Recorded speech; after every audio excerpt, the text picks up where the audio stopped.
Next question, while designing the pile as a column the end conditions are nearly, अगर pile को आप as a column design कर रहे हो तो एंड कंडीशंस आपको क्या रखनी है कि एक एंड को आपको फिक्स रखना है और एक एंड को आपको क्या करना है, हिंज रखना है।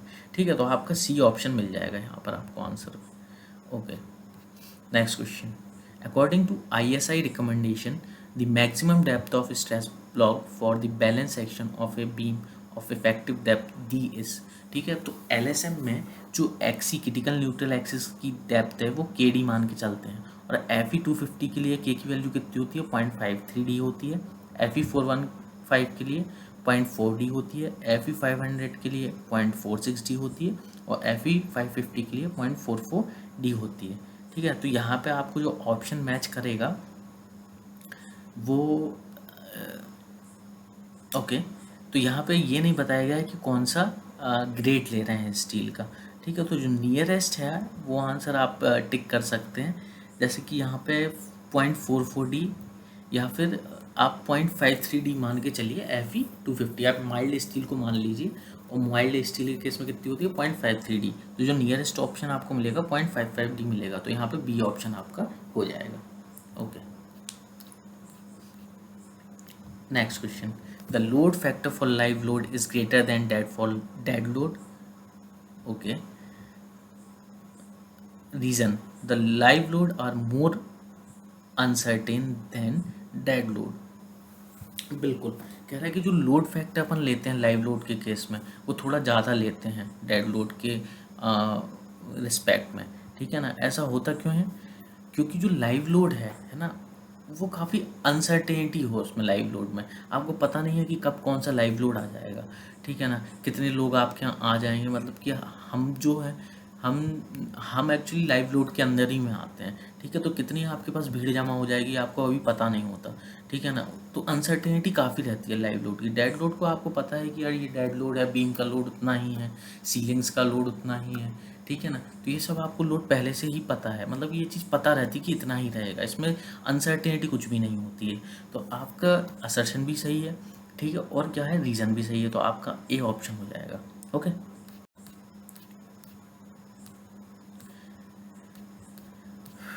ओके, द नेक्स्ट क्वेश्चन है the centroid of compressive force from the extreme compression fiber in limit state design lies at a distance of।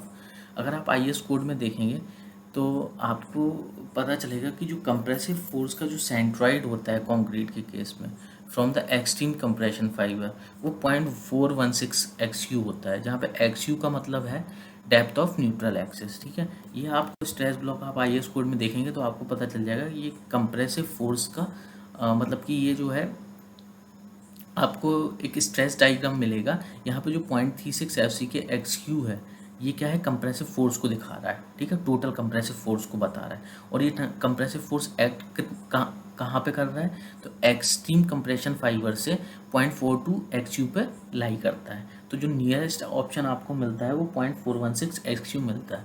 ठीक है, तो B is the option. Okay, next question, the design yield stress of steel according to IS 456 1978 is। Okay, आपको पता है कि yield stress की value कितनी होती है, FY होती है। तो डिज़ाइन yield stress कितना हो जाएगा, आपको पता है F फैक्टर ऑफ सेफ्टी जो होती है वो 1.15 की हम लगाते हैं। तो FY बाई 1.15 आप करोगे तो आपको कितना मिल जाएगा, 0.87 FY मिल जाएगा, जो कि डिज़ाइन yield stress है। ठीक है, तो यहाँ पे आपको एक ही ऑप्शन दिख रहा है डी। ठीक है, तो D is the correct answer. Okay, According to Whitney theory, the ultimate strain of concrete is assumed to be। तो ये कितना होता है, 0.3% होता है। हम विटनी थ्योरी के बारे में देख लेते हैं क्या क्या पॉइंट्स होते हैं। ठीक है ना, पहली बात तो जो विटनी थ्योरी है वो अल्टीमेट लोड थ्योरी पे बेस्ड होती है। ठीक है, अल्टीमेट लोड थ्योरी पे बेस्ड होती है। साथ ही at a extreme edge of compression side strain is assume to be 0.003। मतलब कि जो कंप्रेशन फाइबर है, मतलब एंड कंप्रेशन फाइबर पे जो स्ट्रेन है वो 0.003 एज्यूम किया है विटनी ने। ठीक है, साथ ही stress in compression is assumed as a approximately parabolic distribution. जो स्ट्रेस का डिस्ट्रीब्यूशन है वो पैराबोलिक माना है, ये आप देख सकते हैं डायग्राम में। Okay, average stress of rectangular stress diagram इस 0.85 एफ सी के। अगर आप इसको, इस पैराबोलिक डायग्राम को अगर आप रेक्टेंगुलर के फॉर्म में कन्वर्ट करोगे तो आपको जो स्ट्रेस की वैल्यू मिलेगी वो यहाँ पे 0.85 एफ सी के मिलेगी। ठीक है, तो ये विटनी ने कन्वर्ट किया था। Okay, next, the depth of rectangular stress block is taken as 0.5370। मतलब कि जो रेक्टेंगुलर स्ट्रेस ब्लॉक जो मिला है आपको, ठीक है, उसकी जो डेप्थ है वो विटनी ने कहा था कि कितनी है, 0.537 डी है। ठीक है, 0.537 डी। ओके, तो आपका जो यहाँ पे क्वेश्चन था वो क्या कह रहा था कि ultimate strength of concrete is assume, तो कितना किया था, 0.003 किया था, तो अपना 0.3% हो जाएगा। ठीक है, आपको एक चीज़ याद रखना है कि एलएसएम के केस में जो कंप्रेशन एंड कंप्रेशन फाइबर पे जो स्ट्रेन एज्यूम किया गया था कंक्रीट में, वो कितना किया गया था, 0.0035, जो कि IS 456/2000 के अकॉर्डिंग था। ठीक है, तो आपको कंफ्यूज नहीं होना है। ठीक है, okay. According to Whitney theory, the depth of stress block for balance section of a concrete beam is limited to. हमने अभी भी देखा था कि जो रेक्टेंगुलर स्ट्रेस ब्लॉक जो माना था विटनी ने, उसकी जो डेप्थ थी वो कितनी मानी थी, 0.537 डी निकाली थी। Depth of rectangular stress block is taken as 0.537 d. तो जिसका आंसर हो जाएगा वो 0.537 डी हो जाएगा। Okay, next, the load factor for live load and dead load are taken as. ठीक है, अगर आप IS 456/2000 देखोगे तो आपको जो लोड कॉम्बिनेशंस मिलेंगे लिमिट स्टेट ऑफ कोलैप्स और लिमिट स्टेट ऑफ सर्विसिबिलिटी के, वो कुछ इस तरह हैं। 1.5 डेड लोड लाइव लोड के लिए आप देते हो, ठीक है ना, और यहाँ पे जो लिमिट स्टेट ऑफ सर्विसिबिलिटी में आप डेड लोड लाइव लोड के लिए कितना देते हो, 1 और 1 देते हो। इसी प्रकार अलग कॉम्बिनेशंस के लिए यहाँ पर आपको पूरी टेबल गिवन है। आपसे जो क्वेश्चन में पूछा है वो लाइव लोड और डेड लोड के लिए कॉम्बिनेशन के लिए पूछ रहा है। तो डेड लोड और लाइव लोड का अगर आप कॉम्बिनेशन देखोगे तो लिमिटेड स्टेट ऑफ कोलैप्स में जो आपको लोड फैक्टर मिल रहा है वो 1.5 और 1.5 मिलते हैं। ठीक है, तो यहाँ पे जो आपकी वैल्यू हो जाएगी वो क्या हो जाएगी, सी आपका आंसर हो जाएगा। एक चीज़ है कि जब आप डेड लोड और विंड लोड को ले रहे हो, ठीक है ना, डेड लोड और विंड लोड को ले रहे हो तो जो आपको लोड फैक्टर मिलते हैं वो 1.5 और 1.5 मिलते हैं। ठीक है, बट एक प्रोविज़न है कि अगर आप अर्थक्विक लोड आ रहा है और अर्थक्विक और विंड लोड में से आप किसी एक ही को कंसीडर कर सकते हो, दोनों को आप साथ में कंसीडर नहीं कर सकते। एक पॉइंट और है कि 0.9 value is consider when the stability against overturning and stress reversal is critical when dead load helps in stability. ठीक है, 0.9 वैल्यू आप तभी कंसीडर करते हो जब जो when stability against overturning and stress reversal is critical. ठीक है ना, when dead load helps in stability. ठीक है ना, मतलब कि जब डेड लोड आपको स्टेबिलिटी में हेल्प करता है, ठीक है ना, तब आप क्या करते हो, 0.9 वैल्यू लेते हो। Okay, next, as per Whitney theory, the maximum moment of resistance of the balance section of a beam of width B and the effective depth D is given by। तो आपको ये याद करना पड़ेगा कि ये 1/3 सिग्मा CY/BD स्क्वायर होता है। ठीक है ना, मैक्सिमम मूवमेंट ऑफ रेजिस्टेंस की वैल्यू बैलेंस सेक्शन के केस में इन विटनी थ्योरी। ठीक है, तो ये कितना होता है, 1/3 सिग्मा CY/BD स्क्वायर। यहाँ B की वैल्यू क्या होती है, इफेक्टिव विड्थ होती है, और D क्या होती है, इफेक्टिव डेप्थ। ओके, सो जो सिग्मा CY है, जो यहाँ पे होता है वो cylindrical compressive strength of concrete होती है। जो LSM में अपन निकालते हैं FC के, ठीक है ना, वो क्यूब की कंप्रेसिव स्ट्रेंथ होती है, 150 mm क्यूब की कंप्रेसिव स्ट्रेंथ होती है। बट यहाँ पे जो विटनी थ्योरी है, विटनी जी ने क्या किया था कि सिलेंडर कंप्रेसिव स्ट्रेंथ को कंसीडर किया था। ठीक है, तो आपको ये याद रखना है। ओके, सो और ऑप्शन बी इज करेक्ट।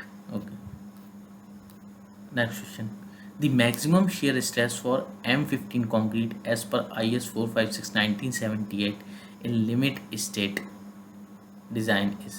देखिए, मैक्सिमम shear स्ट्रेस की बात हो रही है, मतलब टाउ सी मैक्स की बात हो रही है। टाउ सी मैक्स काय पे डिपेंड करता है, टाउ सी मैक्स केवल और केवल ग्रेड ऑफ कंक्रीट पे डिपेंड करता है। तो अगर आप ये टेबल देखोगे तो IS 456 1978 और IS 456 2000 दोनों में ये सेम ही है, ठीक है ना। M15 के लिए 2.5 न्यूटन पर mm स्क्वायर है टाउ सी मैक्स की वैल्यू, M20 के केस में 2.8 है, M25 के केस में 3.1 है, M30 के केस में 3.5 है, M35 के केस में 3.7 और M40 एंड अबव ग्रेड के लिए कितनी है 4 न्यूटन पर mm स्क्वायर है। यहाँ पर क्वेश्चन में M15 के लिए पूछा गया है, आपका आंसर क्या होना चाहिए 2.5 न्यूटन पर mm स्क्वायर होना चाहिए, तो A is the correct answer. Okay, next question. According to IS 456 1978, the maximum compressive stress in concrete for design purpose is taken as, okay तो डिज़ाइन पर्पस के लिए जो मैक्सिमम कंप्रेसिव स्ट्रेस है concrete में हम वो कितना लेते हैं 0.36 FC के XU लेते हैं, ये आपको पता है, ठीक है। 1978 हो या फिर 2000 हो, दोनों केस में 0.36 FC के XU ही रहता है, ठीक है। और इसकी जो डेप्थ होती है कंप्रेशन फाइबर से एंड कंप्रेशन फाइबर से वो 0.42 XU होती है। तो यहाँ पे आपका एक ही ऑप्शन मैच करता है ए 0.37 FC के, तो A is the correct answer. Okay, the maximum compressive stress in concrete for design purpose is based on the partial safety factor. आपको पता है कि जो पार्शियल सेफ्टी फैक्टर होता है कंक्रीट के केस में वो 1.5 होता है, ठीक है, और स्टील के केस में कितना होता है 1.15। कंक्रीट केस में इसलिए ज़्यादा होता है क्योंकि variation of strength in concrete क्या होती है, ज़्यादा होती है स्टील से, ठीक है। Okay, so B is the correct answer 1.5। ये क्लॉज से ही अपने को पता चलता है, IS 456 का क्लॉज है ये कि जो 1.5 कंक्रीट में होनी चाहिए 1.15 स्टील में होनी चाहिए। तो 36.4.2.1 IS 456 2000 के क्लॉज से अपने को पता चलता है। Okay, next question. The partial safety factor for steel as per IS 456 1978 is taken as, मतलब IS 456 1978 ले लो या 2000 ले लो, ठीक है, दोनों ही केस में क्या होता है जो फैक्टर ऑफ सेफ्टी स्टील के लिए होती है वो 1.15 होती है, ठीक है, ये आप याद कर लीजिएगा। Okay, next question. According to IS 456 1978 the maximum strain in concrete at the outermost compression fibre in the limit state design of a flexible member is, maximum strain बताना है आपको कंक्रीट में एट आउटरमोस्ट फाइबर पे, ठीक है, limit state LSM के case में। तो कितना होता है आपको पता है, ये कितना होता है 0.0035 होता है। ये आप अगर कोड के रिकमेंडेशन देखेंगे तो आपको मिलेगा the maximum strain in concrete at the outermost compression fibre is taken as 0.0035 in bending. Okay, एक ये प्रोविज़न है। और स्टील के केस में कितना स्ट्रेन होना चाहिए तो उसके लिए भी एक प्रोविज़न है कि the maximum strain in the tension reinforcement in the section at failure shall not be less than Fy by 1.15 ES plus 0.002, मतलब कि फेल्योर के समय तक, मतलब जब फेल्योर हो रहा है, ठीक है, तो उस समय जो टेंशन रीइंफोर्समेंट में स्ट्रेन है वो इस वैल्यू से कम नहीं होना चाहिए, ठीक है ना, Fy by 1.15 ES plus 0.002 से, ठीक है। तो ये दो प्रोविजंस आप याद रखिएगा, ठीक है। Okay, next question. The minimum eccentricity for design of column as per IS 456 1978 is, तो इसके लिए क्या है कि जो मिनिमम एसेंट्रिसिटी होती है अपने को IS 456 या फिर IS 456 1978 दोनों ही केस में जो होती है ई मिनिमम की वैल्यू जो क्या होती है maximum of unsupported length of column by 500 plus lateral dimension by 30 और 20 mm, मतलब कि इस वैल्यू का और 20 mm में से जो भी अपने पास मैक्सिमम आती है उसको आप क्या मानते हो, ई मिनिमम मानते हो। तो आप यहाँ पे बी ऑप्शन देखोगे तो L बाय 500 क्या हो गया, यहाँ पे L क्या हो गया अनसपोर्टेड लेंथ ऑफ कॉलम हो गई, और जो D हो गई वो क्या हो गई लेटरल डायमेंशन हो गई अपॉन 30, ठीक है। तो आपका बी ऑप्शन मैच करेगा इधर पे, तो B is the correct answer. Okay, next question. For the deflection of simply supported beam to be within permissible limit, the ratio of its span to effective depth as per IS 456 1978 should not exceed, L by D का ratio बताना है, span bye effective depth का ratio बताना है simply supported beam के case में।